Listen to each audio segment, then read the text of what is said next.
백운영 선교사님 귀한 말씀 감사드립니다. 이 시간에 우리 10월 9일 날이 한글날인데 제 생일이거든요. 근데 우리 준수도 10월 9일입니다. 네. 준수도 섞어서 해야 되겠네요. 제가 태어나서 처음으로 동월, 동시에 태어난 목사님 오늘 모셨어요.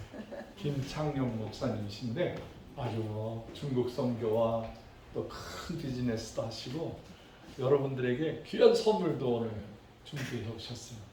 이 시간에 나오셔서 비전도 얘기해 주시고 축사의 말씀 해주시겠습니다. 우리 사모님 박영미 사모님은 가수예요. 그래서 돌시 가수들. 이제 먼저 두 분이 찬양하고 그리고 말씀했으면 좋겠습니다. 말씀 먼저 하고 그러면 안 해주세요. 예 나오세요. 우리 박수로 환영하겠습니다. 우리 김창룡 목사님.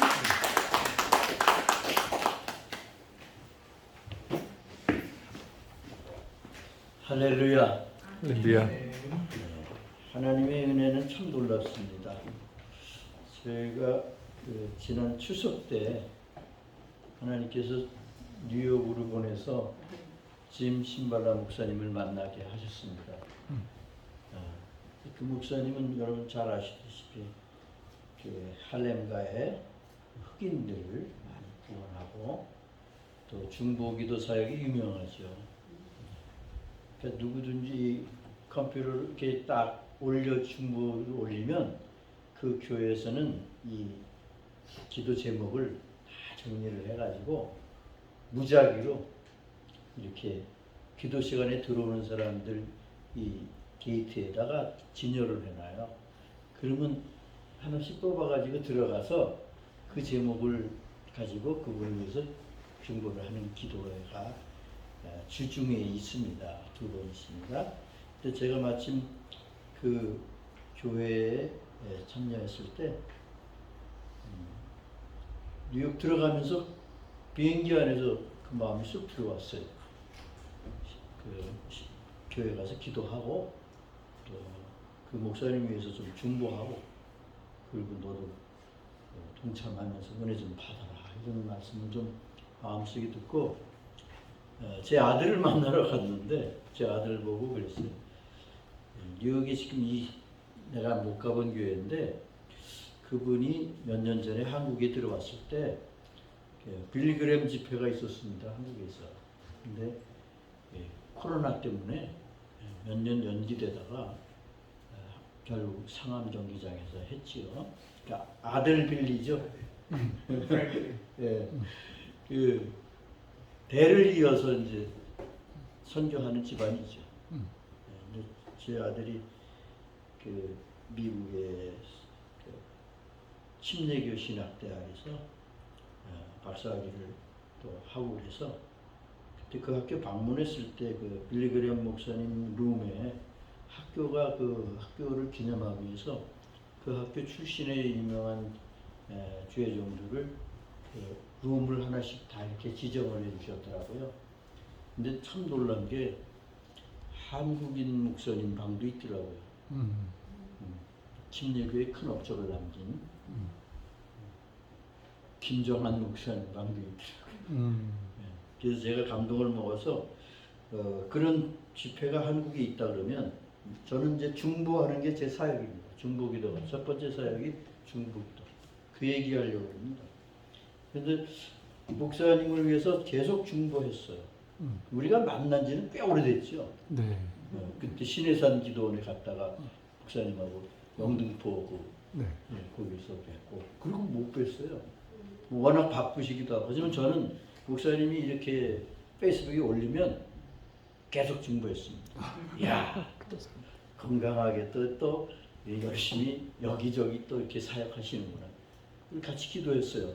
그러니까 우리는 주로 하는 사역이 드러내는 중보자가 아니라 보이지 않는 중보자 사역이 저희의 사역입니다. 기도하다가 성령께서 말씀하시면 근데 한국에서는 저희 같은 사역을 이상하게 생각하는 거예요. 그러니까 우리는 소문도 안 내요. 우리의 사역에 대해서. 그리고 알려지는 거 싫어서 저는 그런 걸 안 해요. 잘. 카톡이니 뭐 이런 걸 안 해요. 그럼 자꾸 알려지니까. 다만 이제 이렇게 아는 분들 연락하는데 목사님에서 그게 소식이 이제 그런데 뜨면은 우리 기도하는데 주님이 그런 말씀을 하셨어요. 그래서 오늘 이 시간에는 제가 그 목사님에게 그러면 필요한 하나님이 주시는 좋은 말씀을 저보고 축사해달라고 그러셨어요. 근데 이 축사가 무슨, 그건 생일 축사야? 그건 아닌 것 같고, 목사님의 사역을 위한 주님의 음성으로 축사를 해주면 좋겠다. 그런 생각이 들어서 주일 예배 마치고 불이 나게 달려오니까 그 시간에 딱 오네요. 그래도 저는 화성시 정남면 관항리라는 아주 작은 마을에 마을 맨 끝자락에 항상 우리나라는 시골 끝자락, 마을 끝자락에는 뭐가 있죠? 예쁜 예배당 아니면 절간이 있습니다. 저희 교회는 하나님께 저희들에게 20년 전에 절을 선물로 주셨습니다. 제가 한국에 컴백한 난 목사님 말씀 드리면서 야 어쩜 하나님 그렇게 했어요. 참 비슷하다. 참 비슷한데 하나님께서 그런 선교지에서 많은 것을 돌게 하시다가 20년 전에 한국으로 들어오게 했어요. 그것은 제가 공산국 선교를 하다 보니까 나라의 정책이 바뀌면 쉽게 얘기하면 대북 정책이 바뀌면 선교사들도 참 좋은 건지 나쁜 건지 저는 다 주님 뜻이라고 생각해서 편안하게 한국에 돌아왔습니다. 돌아오고 나니까 떠날 때는 하나님이 너무 많은 축복을 줘서 제가 사업을 했거든요. 아까 목사님 말을 하는데요. 목사님 위해서 기도하시라 했는데 얼마나 재밌냐면 저는 전공을 디자인을 전공했어요. 그 따님 얘기하는데 옛날 생각이 나요. 여러분 영종도 공항 시작할 때 처음 기획을 했던 저희 회사입니다. 제가 저희 디자인 회사가 근데 그걸 의뢰를 누구한테 받냐면 제일 먼저 이 공항이 되려면 어떻게 되냐면 공항을 만들기 한 5, 6년 전에 이런 공항을 우리가 만들겠다고 이 아시아 태평양 지역에 있는 공항 총회가 있어요. 거기에다 프레젠테이션을 하는 거예요. 우리나라가 이런 공항을 열게 될 테니까 서로 연합하고 비행기 해서 날아가고 서로 그러면 운항하는 거나 모든 거나 서로 협력하는 게 항공사니까 그걸 미리 준비하라고 그걸 공부하는데 그걸 개인 차원이 아니라 공항은 나라의 거니까 우리나라 대한민국 교통부 소관입니다. 그러니까 거기서 의뢰가 왔는데 그런 어마어마한 공항 총회가 우리나라에서 열리는데 이거를 성공적으로 해야 허락을 해야 영종도 공항을 우리가 만든다. 이거 못 만들고 미적미적하면 일본의 간사에게 다 뺏긴다. 그러니까 허브기지를 만들어. 전 세계 무역이 가는데 한국을 거쳐서 이 비행기가 운행하게 되면 거기에 그 물동량이며 사람들이며 여러 가지 그 관광까지 다 연합해서 어마어마한 돈이 대한민국으로 들어오는 거예요. 근데 영종도가 그 당시에는 황무지였어요. 제가 영종도를 황무지 모래바람 맞으면서 모래사장이었으니까 그걸 인천에서 배를 타고 그때 배 타고 들어갔어요. 가서 그 황무지를 누비면서 기도하면서 그 첫 번 그림을 그릴 생각이 나요. 제가 그때 장로였어요. 저희는 장로 권사를 보통 교회, 우리 지역교회, 로컬 처치라고 그러는데 우리 한국에 있는 많은 동네에 있는 교회들 중요하죠. 근데 저는 하나님께서 그런 교회에서 평신도로서 경험을 다 하게 하시고 그 다음에 선교사를 부르셔가지고 평신도 선교라서 사업을 하면서 선교사 일을 했고 또 그런 일을 진행하다가 하나님께서 콜링하셔서 교회 직분을 내려놓고 신학을 공부하고 그리고 미국에 가서 그 선교단체가 있는 그 교단에서 안수를 받았습니다. 디트로이에 있는 그 EACM이라는 단체죠. 그리고 특별히 이제 저는 그 장로 때, 권사 때 하나님께서 특별한 은혜를 주셨어요. 은사라고 그러는데 그것이 한국교회 큰 교단에서는 그런 것에 대한 능력이나 은혜가 있으면 목사님이 하지 말라고 그래요.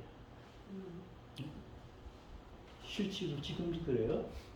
그래서 저는 이걸 한국에도 이런 성령의 역사가 일어나게 하는데 이걸 목사님들이 먼저 깨야 되겠다.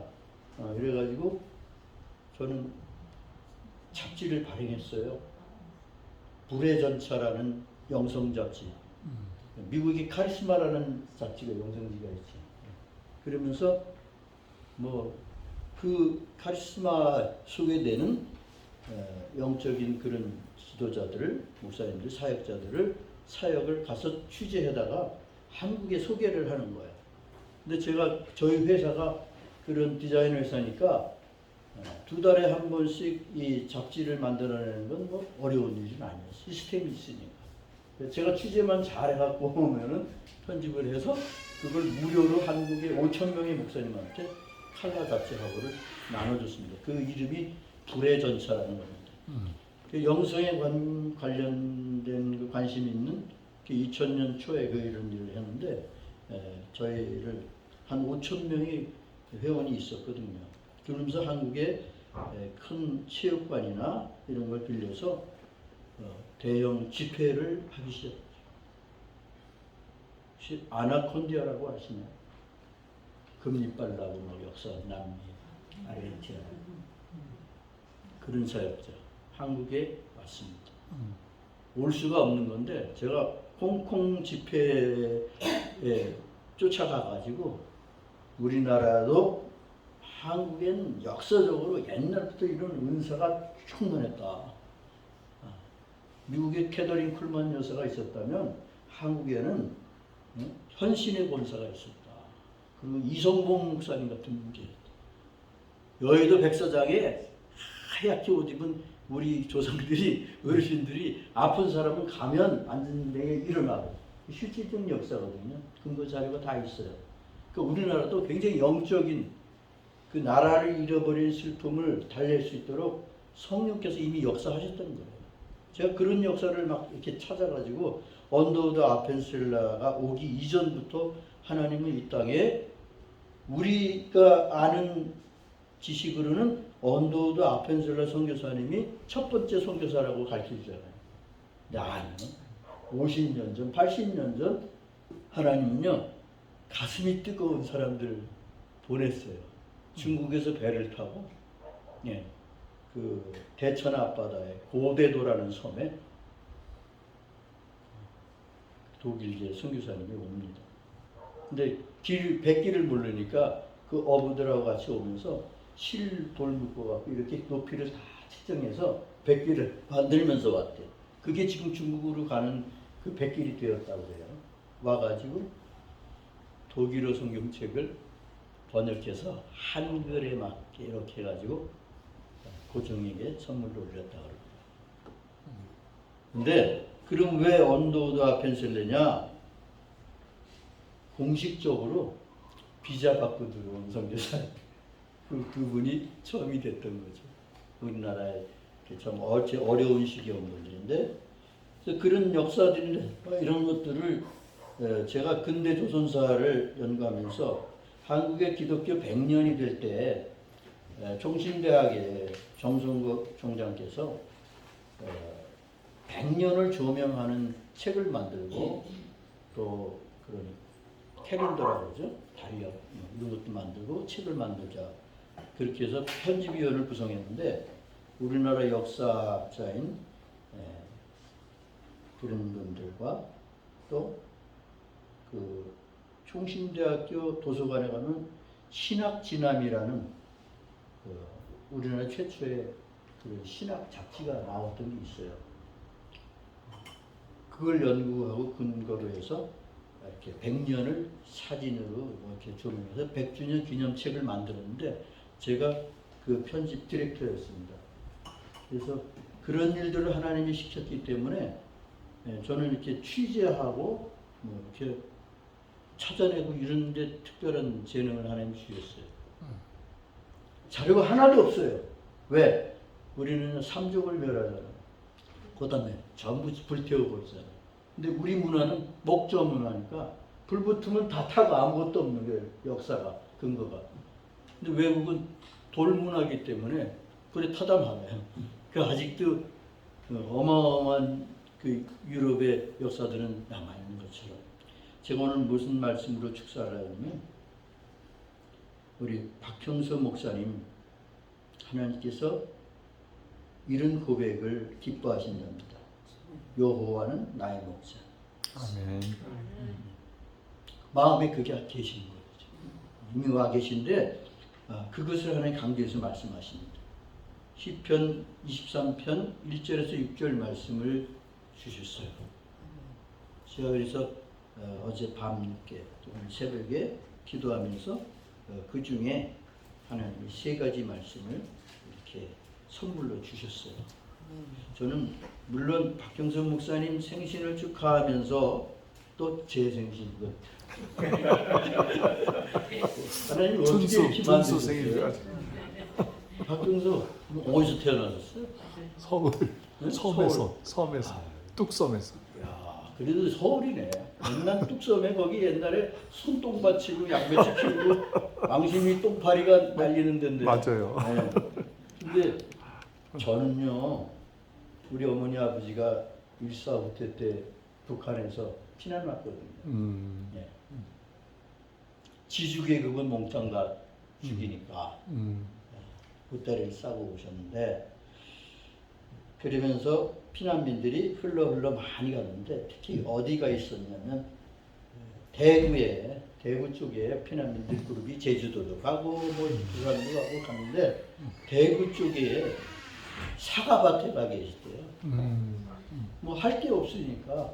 그렇지만 아이들이 생기면 제일 위에 형도 있고 누나도 있는데 그 난리통에 어떻게 아이들 키우겠어요? 힘들죠. 근데 어머님이 그 대구에 있는 신암동이라는 사과밭에서 사과가 이렇게 열리는 10월에 그러면 이게 서리를 맞춰야 노랗게 아리백인데요. 그 맛이 좋대요.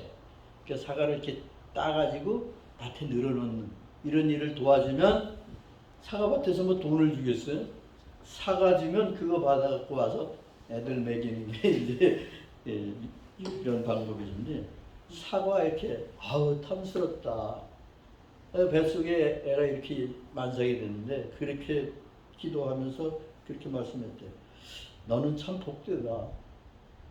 전쟁 중에 났으면 먹을 거 하나도 못 먹고 힘들었습니다. 네 형들은 그러시는데 너는 다 끝나고 이렇게 편안한 곳에 왔고 이렇게 사과가 열리는 밭에 왔는데 이 노니까 근데 그 몸으로 이 사과를 따셨다는 거야. 내가 너를 위해서 사과를 좀 따야 되겠다. 사과를 땄다가 이만한 사과를 높이 있는 걸 따려고 두 발에 힘주고 쫙 힘을 줬는데 제가 뚝 떨어졌다. 근데 그 고무신에 그 피가 흘러내리면서 그 아이를 그 사과밭에서 이렇게 치마에다 싸가지고 그리고 집으로 돌아오는데 그런데 아픈 시대에 우리가 태어났거든요. 먹을 게 없어갖고 맨날 미군 부대 혹시 그런 건 안 했어? 서울에 있으면 누군데 뒤에 쓰레기통에 가가지고 깡통 들고 그렇지는 않았습니다. 부잣집이 금수저네 금수저. 뭐 어쨌든 그런 때 하나님이 보내셨는데 오늘 첫 번째 그 말씀에 하나님 주시는 선물은 감격하는 삶의 축복을 받았다. 아멘. 그 감격한 하나님께 감격하는 고백이 그게 바로 여호와는 나의 목자시니 내게 부족함이 없으리로다. 다윗이 이걸 감격으로 노래를 불렀다 했어요. 아까 뭐 노래인데 또 감사하게 하나님께서 제가 장로 때까지 청년 때부터 30년 동안 성가대 봉사하게 하셨어요. 그래서 저희 교회 지휘를 했어요. 근데 제가 제일 좋아하는 찬양이 이거였어요. 근데 깜짝 놀랐어요. 진짜 복 있으시다. 감격하는 삶의 축복을 주신 거예요. 받으시길 바랍니다. 아멘. 감격의 기쁨을 항상 하나님께 고백해요. 요즘 난리입니다. 우리나라에서 노벨상이 또 나왔죠. 문화상을 받았습니다. 이름이 참 좋아요. 한강이요. 근데 여러분 사람이 누릴 수 있는 기쁨이라면 노벨상 하나 받는 거 괜찮을 것 같죠? 그리고 뭐 미국의 대학들도 학교의 순위를 정할 때 노벨상 수상자가 많은 교수가 많은 대학이 좋은 대학이라고 그러잖아요. 근데 우리나라의 노벨상 때문에 참 힘들고 어려운 뉴스만 듣다가 사람들이 전부 그래도 한숨을 돌리는 그런 사건이 있습니다. 하지만 세상의 잠깐이거든요. 마더 데레사가 노벨상 받았잖아요.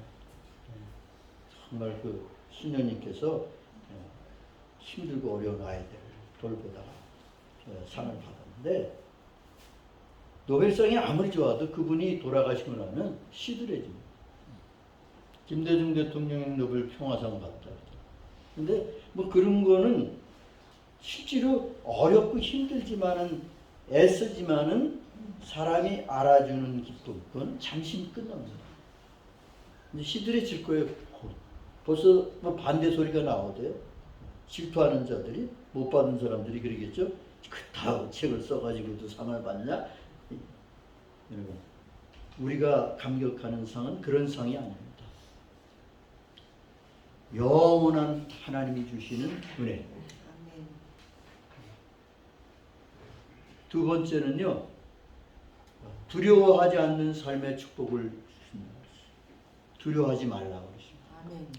난 목사님에서 중보할 때 항상 제가 공산국 선교를 했기 때문에 뭐 그냥 편안한 동네 갈 때는 그냥 할렐루야 그냥 건강하게 하시고 그냥 열심히 심으시게 하시고 그런데 꼭 공산국 들어가는 그런 때는 이거 참 나는 기쁨으로 감사함으로 하지만 어떤 상황이 또 돌발 상황이 발생하면 그건 알 수가 없잖아요. 근데 그런 힘들고 어려운 상황에서도 두려워하지 않는 믿음, 그런 은혜를 하나님이 주셨습니다. 아멘. 주님이 나와 함께 하신다는 믿음만큼, 그럼 목사님 말씀 다 하셨는데 어린아이가 아빠를 믿고 그냥 막 뛰어내리는 믿음. 근데 결국 그거는 어디서 올까? 두려워하지 않는 그건 하나님에 대한 신뢰에서 오는 거예요. 하나님은 나는 내가 어디를 들어가든 이번엔 뭐 저 한경도를 들어가든 어디를 들어가든 가는 곳마다 하나님께서 모든 것을 모든 상황을 어거하고 계신다. 그렇기 때문에 우리는 두려워하지 않는다. 네, 한국은혜 주시는 이 두 번째 축복의 말씀 같아요. 주님이 나와 함께 하신다는 것을 믿는 믿음. 어느 곳에 원수의 앞에서 밥상을 베풀어 주시는 하나님. 다윗이 그걸 고백했는데 오늘 말씀 그래서 하나님께서 두 번째는 두려워하지 않는 삶의 축복을 주신다. 어디든지 달려가서 심는 거죠. 근데 심은 것이 잘 안 자라면 어떡하지? 걱정될 수도 있지만 기후가 나빠서 어쩔 수 이유가 많겠지만 하나님이 함께 하시면 잘 자랍니다. 제가 한국 와서 20년 동안요 자급자족을 해야 되잖아요. 그래서 선교사로 가 있을 때는 뭐 지나가던 사람이 옥수수 하나 먹어라 주기도 하고 옥수수 하나가 우리의 점심이었거든요. 예, 저희가 가 있는 지역에는 옥수수 밭이요. 기차를 타고 하루 종일 가도 옥수수 밭이. 근데 물었어요 중국 사람한테. 도대체 여기는 밭 주인이 어디서 어디까지가 자기 거야? 그리고 농사는 어떻게 지냈더니 서로 웃으면서 그래. 아침에 떠났다가 돌아올 수 있는 거리의 반 거기까지 가는 거야. 집에 와요. 그래서 그런 상황들 우리가 생각하는 한계라는 것을 내 경험과 지식과 내 능력 안에서가 아니라 그 모든 것을 초월하는 하나님이 우리를 지키시고 보호하시고 인도하시기 때문에 두려워할 필요가 없다. 세 번째는 선하심과 인자하심이 함께하는 삶. 선하심과 인자하심이 주님의 선하심과 인자하심이 인도하는 삶이죠. 은혜 위에 은혜가 넘치는 삶. 가다 옷깃만 스쳐도 감동을 받고 쫓아와서 사람들이 동역자가 되는 삶. 이런 게 필요하더라고요. 저도 경험해보고. 저를 잡아 쳐넣으려고 중국에서는 이 공안들이 집회를 하는데 저는 주로 지하교회 지도자들을 가르치는 일을 했습니다. 초석교회라 그러죠. 그럼 보통 그분들이요 한 사람당 15명, 20명, 뭐 이렇게 많으면 30명, 50명까지도 이렇게 하는 거예요. 근데 이렇게 되면 소문이 나니까 또 탄압이 들어와요. 근데 제가 가면 일주일 동안 성경 공부하기 위해서 그 지도자들이 와서 거기서 그 자리에서 먹고 자고 식사하고 그 시간에는 모든 것이 다 시간이 아까우니까 1년에 한 번 목사님들이 들어올지 못 들어오죠. 2년에 한 번, 3년에 한 번 선생님이 들어오니까 그 배우려고 열차를 타고 3시간, 3일 정도를 달려오는데 그러던 제자 하나가 한 이틀 됐을 때 배가 아프다고. 그래서 청년이니까 딸려서 같이 병원을 찾아가서 내가 보니까 맹장 비슷한 것 같다. 그러니까 가서 진단하고 수술받고 치료하고 가라. 보냈는데 바로 돌아왔습니다. 왜? 기차를 탔는데요. 기차 안에서 죽었습니다. 병원 찾아서 열차 타고 가는데 그래서 제가 그 죽음을 붙들고 하나님 앞에 울면서 기도했습니다. 하나님, 병원이 없는 곳에서는 하나님 의사를 대신할 수 있는 능력과 은혜로 성경에 보니까 주님 옷깃만 스쳐도 고질병이 났는데 그런 은혜를 좀 여기 모인 자들에게 나눠주세요. 그렇게 기도했어요. 그리고 나서 하나님이 선물로 그 치유의 은사도 받았습니다. 그래서 절이 변해서 3년 됐는데 성전을 지었습니다. 4층짜리 성전을 지었어요. 한 1000평 정도 규모가 됩니다. 근데 저는 기도했었거든요. 하나님, 제가 할 일은 선교사들을 양육해서 파송하고 또 쫓아가서 또 지원도 하고 그런 일을 할 수 있는 그런 장소가 필요하고 그래서 그리고 저는 공산국가 드나드니까 사람들이 알려진 동네에 있으면 안 될 것 같습니다. 조용한 산꼭대기 마을 끝자락 그리고 이왕이면 이렇게 호수가 보였으면 좋겠습니다.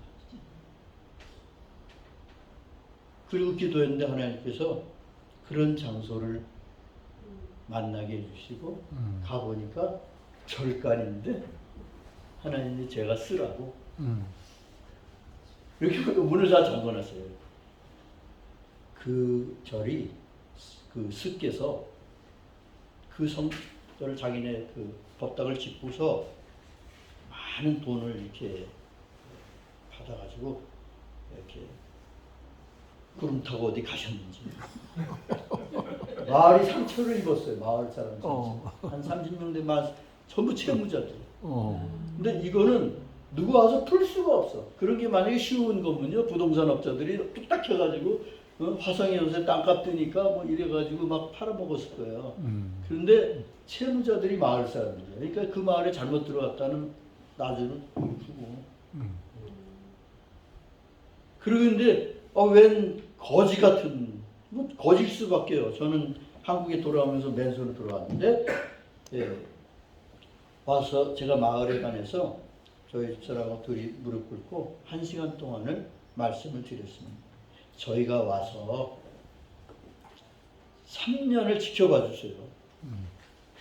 3년을 지켜봐 주시면 하나님이 이 마을을 축복하시면 제가 여기다 예배를 드릴 겁니다.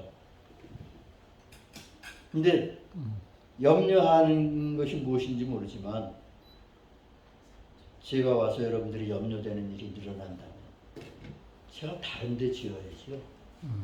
하나님이 살아계신데 이 마을에 어려운 일을 만들겠습니까? 믿고 한번 기다려 보시죠. 그리고 무릎 꿇고 절을 하고서 올라가서 개척하기 시작했습니다. 금식하며 기도했습니다. 제가 선교사로 도문에 그때 그 양로원이 없어요. 결국 제가 이제 훈춘에서 학교도 짓고 병원 짓고 이런 일을 하니까 그 지역의 그 높은 양반들이 뭐 하고 싶은 거 있으면 얘기해 보라고 했어요. 아니, 도문 같은데 양로원 하나 있어야 되는데 양로원도 없네. 거기다 내가 양로원 하나 짓게 허락해 주셨더니 허락하라고. 그거 지어주려고 2천만 원을 준비했었는데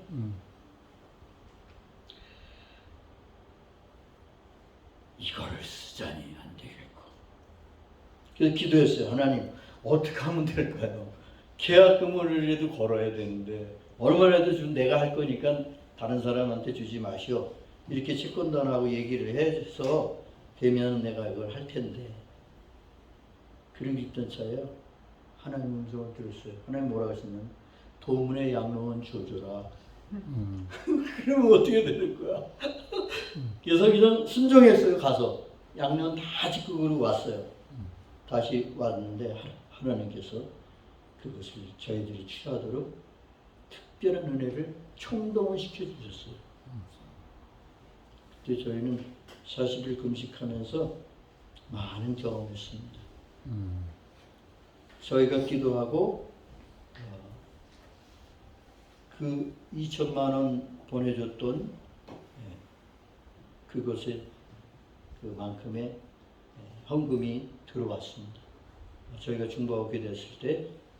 그리고 하나님께서 우리 박영미 목사님에게 주는 특별한 은혜가 있어요. 그건 뭐냐면 저분은 학위가 2개거든요.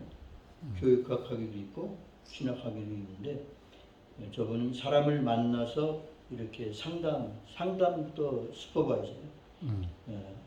그렇게 하면 그분들이 위로를 받고 치료받고 또 제가 같이 기도하고 그러면 불치의 병을 고치는 일을 하나님이 계속 만들어 주세요. 그래서 스님, 계종 스님이 2명, 불자가 한 40명. 예. 그 불자 중에 삼막사라고 안양에 아주 큰 절에 우리로 얘기하면 평신도 회장급 보살님 중에 대장로 이분이 심장마비로 죽었는데 병원에 가서 임종기도 해주라고 해서 갔다가 하나님이 살려버리니까 그 가족이 다 돌아왔어요. 이런 기적들이 일어나면서 하나님께서 불자들을 다 구원시키고 나니까 절간을 선물로 주시더라고요. 선교사님, 절구가 한번 해주세요. 제가 계배당을 잘 만들었으니까 네, 정말 마음껏 찬양도 하고 제가 또 찬양 사역을 했었으니까 악기는 다 있으니까 누구든지 찬양하실 분으로 와서 찬양하고 기도하고 예. 그래서 저는 일반 교회에서 하는 그런 목회가 아니라 사명자를 키우는 교회 그리고 그 저희가 이렇게 양육했던 성도들을 다 사명자로 만들어서 보냈습니다. 우리 보내는 교회 1년에 몇 명씩 계속 보내. 근데 하나님께서 그런 훈련을 시키시면서 이제 더 지경을 넓혀서 오늘 여러분들에게 그 선물로 가져왔습니다. 이것은 그 포도당 가루입니다. 포도당인데 이건 뭐 여러 가지 중요하죠. 근데 제일 중요한 게 우리 사람의 뇌가 하루에 에너지의 30%가 이 뇌에서 쓰는데 포도당이 이거를 지원해줘요. 그래서 머리를 많이 쓰시거나 특히 목사님들 또 이렇게 뭐 사업하시거나 막 피곤한 분들 노인들은 그걸 드시면요 우리가 보통 병원에 가면은 5% 수점수에다가 요만큼 하나 타가지고 놔주는데 7만 원, 5만 원 뭐 이렇게 받아요. 근데 주사로 하면은 선교지에서는 주사기가 없거든요. 의사도 없잖아요. 의사가만 가도 안 돼요. 주사기에 따라가야 돼요. 보조에 그 처리할 것들이 많아야 돼요. 하지만 저거는 물에 타서 먹으면 똑같은 효과를 줘요. 그래서 저거를 기도하던 중에 하나님께서 이렇게 귀한 만남의 축복을 통해서 미국에서 어느 제약회사에서 이렇게 그 원재료비 정도만 받고 저걸 만들어 주세요. 그래가지고 정기적으로 해서 제가 이번에 아프리카 간다 그러면 아프리카 배에 띄우면 컨테이너를 가는 겁니다. 가는데 제가 한국에 제가 목사님 생각이 나가지고 저쪽 동네에다가 고구마 싣고 갈 때 저것도 가서 우리 고구마 심었는데 힘든데 우리 피로 회복하자 탁 그 자리에서 타서 먹으면 그냥 그 마을은 다 돌아오는 거예요. 아프리카에 선교사들한테 제가 어떻게 알려줬냐면 물이 귀하잖아요. 근데 뭐 펌프도 하나 박아놓고 뭐 동남아도 많죠 그런 나라들. 물 나오면 그 옆에는 항상 물을 보관하는 게 있어요. 금방 먹는 것도 있지만 그런 그 마을에 큰 물통 하나에다 저거 한 봉다리 풀면 그 마을 축제입니다. 그냥 단물을 먹으려고 사람들이. 그래서 여러분 우리나라에도 들어오고 그러는데 가끔 아프리카 생활용품들 파는 그런 장식용품으로 파는 그런 거 보셨죠? 그런 장식, 뉴욕에 가도 그런 데가 있지만 아프리카인들이 쓴 토인들이 쓰는 도구를 벽장식으로 이렇게 놓고 먹는데 그 장사꾼들이 어떻게 하냐면 설탕과 사탕을 갖고 들어가서 아프리카 마을에 들어가서 그걸 아이들한테 나눠준대. 환장하는 거죠. 아이들이 옷도 안 입고 사는 아이들이 이걸 지금 엄마 아빠 있으면 너 이거 하나 엄마 아빠 드려. 그러면요 이걸 가서 먹고서는 근데 엄마 그 아저씨가 우리 집에 있는 거 바가지든 뭐든 도구 하나씩만 갖고 오면 또 준대. 이러고 갖고 나오면 그걸 몰아가지고 그것이 미국이나 선진국들 유럽이나 가면은 장식구가 되는 거야. 근데 그런 소스를 알아서 이제 우리가 이런 걸로 그런 힘든 지역에 또 요즘 전쟁 치면 아주 요즘 뭐 NGO 단체들이 열심히 봉사하죠. 저거 3.5kg. 저게 3.5kg군요. 오늘 가져온 게 3.5kg인데 지금 저가 달러가 좀 올랐죠. 한국 돈으로 환산하면 4만 원이 좀 못 돼요. 한 봉다리에. 저 오늘 32개 가져왔습니다. 선교하려면요. 선교사님들이 선교하려면 물질이 필요해요. 그렇죠. 예. 이때는 쏠 땐 써야 돼요. 우리는 믿음으로 구하지만 어떤 그런 뭔가를 하려면 저는 그래서 제가 학교도 줘봤고 학교 없는 곳에 학교 줘봤고 병원도 줘봤고 교회도 줘봤고 고아원도 줘봤습니다. 북한 낮은 선봉 얘기하셨는데 그 낮은 선봉에 김정은이가 딱 돼가지고 미사일 쏘기 시작할 때 하나님께서 거기다 고아원을 짓게 하셔서 300명이 들어간 아이들. 근데 지금 어떻게 쓰냐 그랬더니 외국에서 손님 오면 북한에도 어린아이들에게 이런 고아들에게 이런 좋은 일을 한다고 선전하는 곳으로 쓴대요. 그래서 저는 좋아요. 선전을 하든 뭐 하든 그 안에 300명의 아이들이 잘 먹고 건강하게 자라고 있다는 거죠. 하나님은 그렇게 그런 일들을 하시려고 박경수 목사님 같은 분을 이 땅에 오게 하신 것 같아요. 그리고 저같이 부족한 사람은 박 목사님이 뭐 하고 싶을 때 마음껏 할 수 있는 복을 하나님이 주실 것 같아요. 아멘. 여러분들이 기도해 주세요. 저는 선교사님이 오면 밤새 얘기하다가 그리고 갑니다. 또 제가 가르친 제자들도 많이 계십니다. 오늘 주신 이 세 가지 말씀이 또 박 목사님과 또 동갑내긴 저와 또 함께하는 모든 선교사님들과 이 자리에 오신 분들에게 동일한 은혜가 되시기를 축복합니다. 아멘. 하나님 감사합니다. 부족한 중 짧은 시간에 하나님께서 귀한 말씀만 줄여서 생각나게 하시고 사람의 것은 다 가려주시고 우리가 함께 기도하면서 복음을 위해 나갈 때 하나님께서 모든 필요를 채우시고 우리를 감격하게 만드시고 두려워하지 않도록 인도하시는 줄 믿습니다. 예수님의 이름으로 기도합니다. 아멘.